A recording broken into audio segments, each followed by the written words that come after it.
Good morning, ladies and gentlemen. We're going to start our walking tour from the Museum of Archaeology today, which is going to be finished by the Spice Market. There are two pieces in the museum that we're going to show you, as we mentioned. One of them is the Kadesh Treaty, which is considered to be the first international treaty signed in between Egyptians and Hittites. And so, it's a small kiln tablet about this big, but there is a 2-meter tall, copper replica of that international treaty in the UN building in New York today, since it's the first known international treaty signed in between two civilizations. The second thing that I would like to show you in the museum will be the coins that are minted. And as you know, the first coin in the mankind history was minted by Lydians in Turkey or Asia Minor and used in the 6th century before Christ for the very first time. And there is a great collection of the coins, so from the ancient Greek, Byzantine and Ottoman period, which is on display in the museum, and that will be the second thing that we're going to be seeing during our brief visit through the museum. After our brief tour through the Museum of Archaeology, we're passing by the gate of Topkapi Palace right behind us. And this is the gate known as the Gate of Salutation, and which leads into the second courtyard of the palace. And the palace was used as the official residence of the Ottoman sultans for about 400 years, in between 15th to 19th century.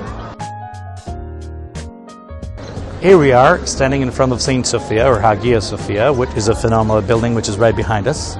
And so you can see that the height of the building is approximately 55.7 meters.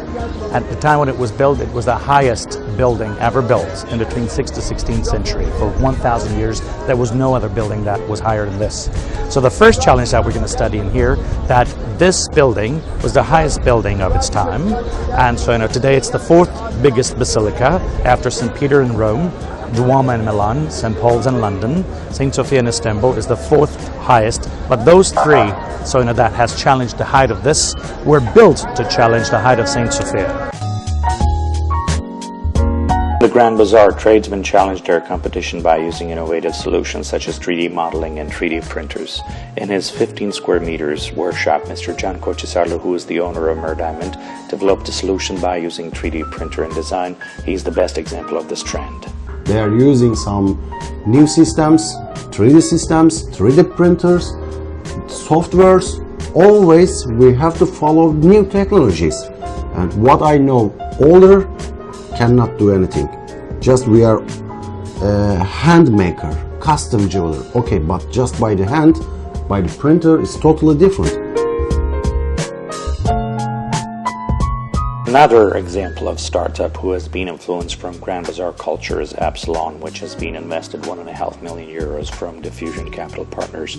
Epsilon has focused on high-tech products, and it's a rare endeavor which produce lab-grown diamonds in the world.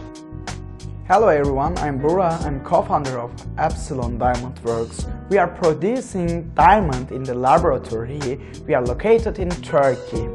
We have some plasma condition in the laboratory. We are using carbon dioxide and electricity to produce diamond in laboratory.